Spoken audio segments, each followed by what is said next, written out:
alone and stranded in the harsh Arizona desert, 150 miles from civilization, without any food or water. One individual, with incredible determination to survive, sets out on an impossible journey to save his life. For 8 days, he battles with temperatures as high as 120 degrees and endures the pain of an unforgiving terrain. First walking, then staggering, and finally crawling the last 8 miles of his grueling 150-mile journey. There, lying stripped of clothes, rescuers discovered the badly blistered, bruised, and severely dehydrated body. Man, you okay? Hey, we need to get him to the hospital. Oh, okay. The man had lost over 25% of his body weight to dehydration, a percentage loss that should have been fatal. As the doctors began to examine and treat him, they noted that his lacerations were not bleeding. What's the status? Very serious. He's very dehydrated. His electric still on. However, as the survivor became hydrated through large amounts of fluid, his wounds began to bleed. According to experts, this man exercised little, if any, appropriate survival skills. Yet because of his powerful determination to live, he managed to survive.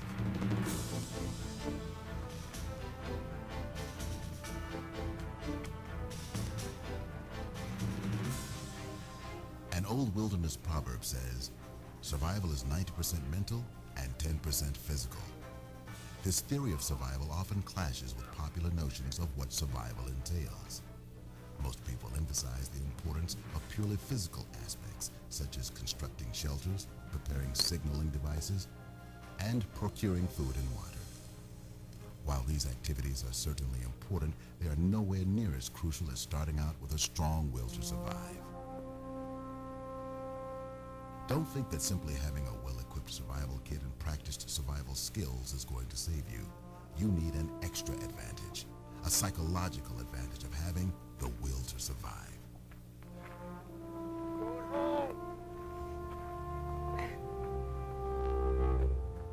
The likelihood of surviving the challenges of being stranded will be greatly diminished unless you have a strong desire to live.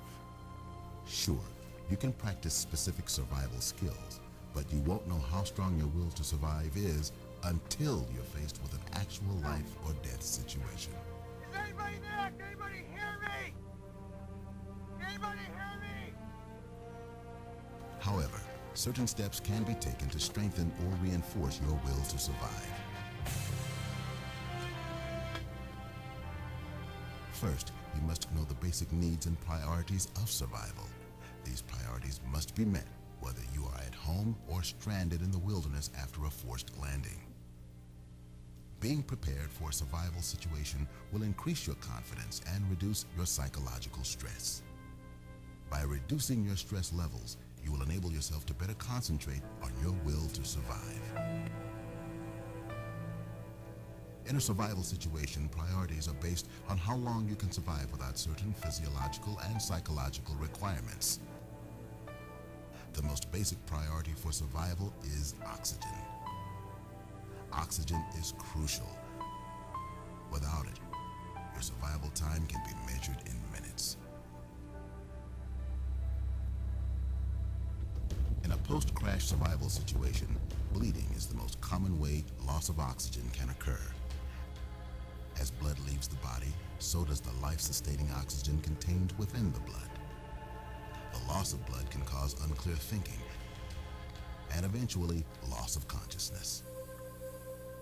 Therefore, life-threatening injuries should ultimately have the highest priority. You must be prepared to deal with these types of injuries.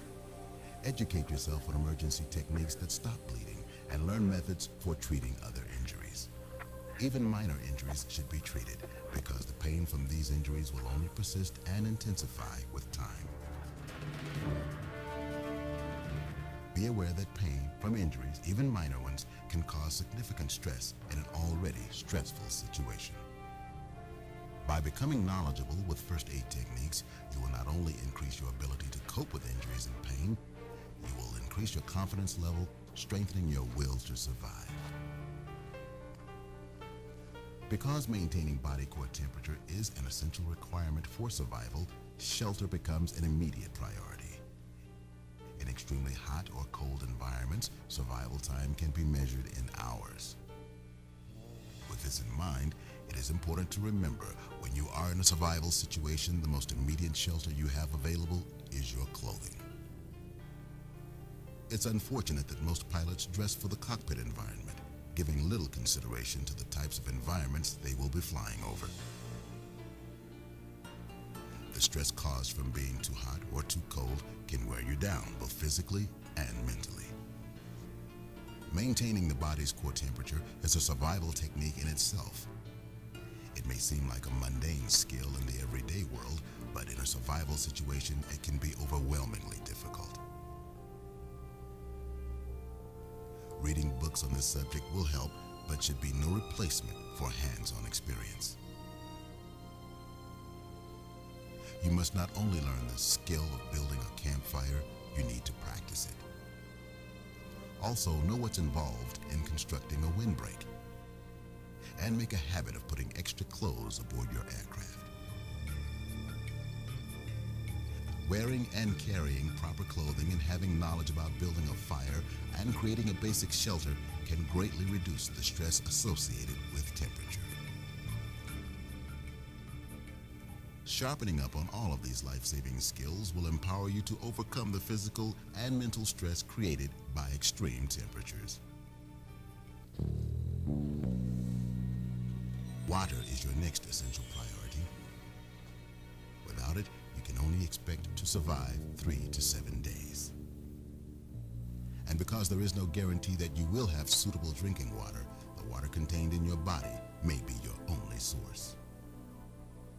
Therefore, you must attempt to conserve it by restricting physical activities to the cool of the evening and early morning.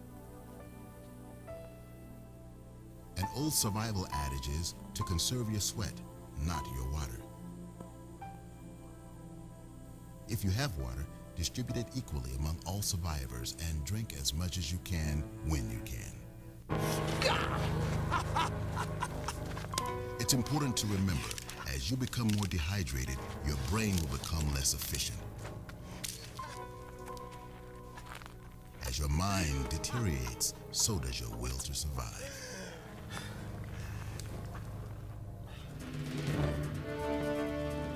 Initially, when forced into a survival situation, you will experience a sudden adrenaline rush. This adrenaline flow will cause subsequent nervous energy, ultimately placing your entire body on edge. In this condition, you are not doing yourself or your co-survivors any favors. An effective survival strategy is to sit down. This will alleviate tension and excitement from the situation, as well as help you and everyone else think more calmly and logically. So after treating injuries and establishing adequate shelter, calm down and rest. Denying yourself adequate rest will simply cause your body to shut down. To help you remember this, think of the word stop. Sit, think, observe, and plan. Whenever you are not sure what to do next, just sit down where you are. Think about specific objectives you are trying to accomplish.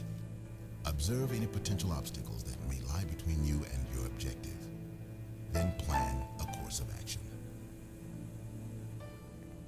This simple checklist can help you avoid wasting valuable energy and resources, allowing you to progress towards your goal in a practical and logical manner.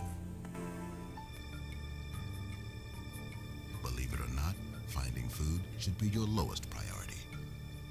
On the average, a person can go up to 30 days without food.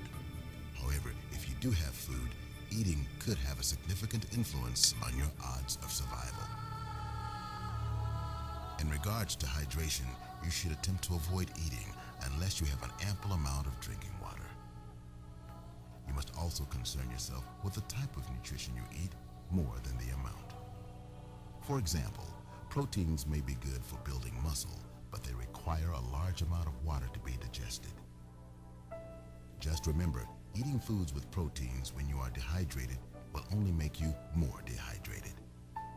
Contrary to protein, carbohydrates are considered to be the best type of food you can eat in a survival situation because carbohydrates don't require much water for digestion and they give you almost instant energy. Additionally, foods with fats are good for long-term energy, but hopefully, with any luck, your survival experience will be brief. The important point to remember concerning food is do not eat any food unless you have ample drinking water. Consequently, not eating, especially during specific times you're accustomed to eating, will cause severe hunger pains. This type of pain can create severe psychological stress. The urge to eat can actually preoccupy your mind and may even affect your will to survive.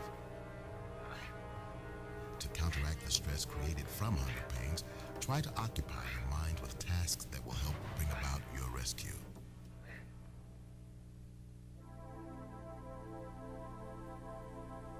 Being alone and stranded in a survival situation can be a traumatic experience in itself. But the stress associated with the feeling of being isolated can be a very serious matter. Humans simply need other humans for basic companionship. It is easy to take this interactivity for granted. Communication, physical contact, the exchange of ideas, reassurance, and security are all but lost when we are alone.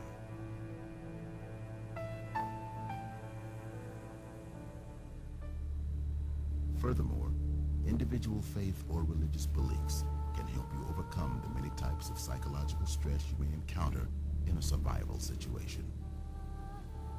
Having faith and religious beliefs can strengthen your will to survive.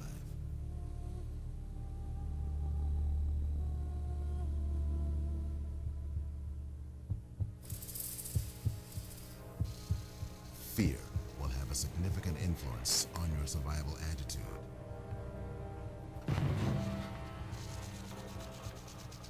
Fear can be your greatest ally and your worst enemy. Fear can create awareness, preparing you to react to an immediate situation. Or fear can cause you to panic and make irrational decisions. Decisions that might cost you your life. It should be understood that fear is a natural, physiological, and psychological response to a perceived threat. People who are frightened typically go into the fight or flight mode. They react to a threat by either standing their ground or running away.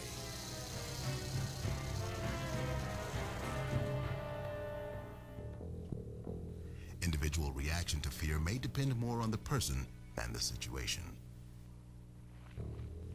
Be aware that fear can manifest itself consciously or subconsciously. Conscious fear occurs when dealing with a direct, life-threatening situation, while subconscious fear, being less conspicuous, can be more difficult to define. You're scared, you're uneasy, you're apprehensive about the number of dangers out there, like poisonous snakes, hidden predators, and other potential hazards associated with an unfamiliar environment. This type of fear can easily escalate into a full-scale panic. Panicking will cause you to make poor decisions that could endanger your life.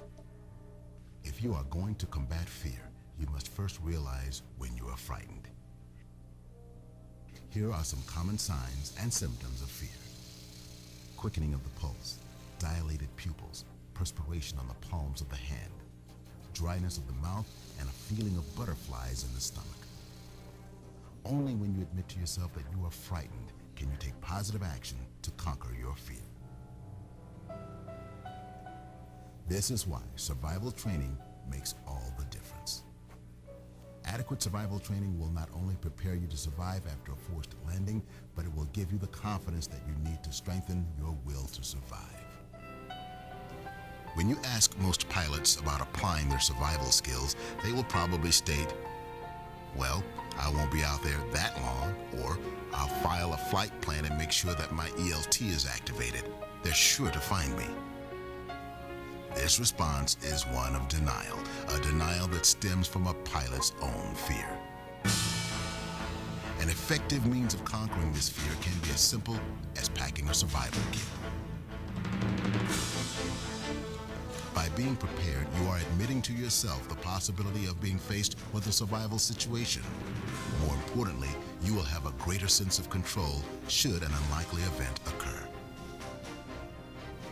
Knowing what to do, when to do it, and how to do it can provide the skills needed to survive the most unfortunate of circumstances.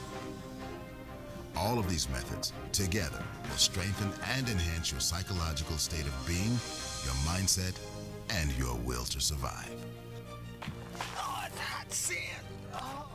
Most survival skills are based on common sense. Always expect the unexpected. With proper training, preparedness, and confidence, you can prepare yourself for the unknown. You can prepare yourself against all odds. You can prepare yourself to survive.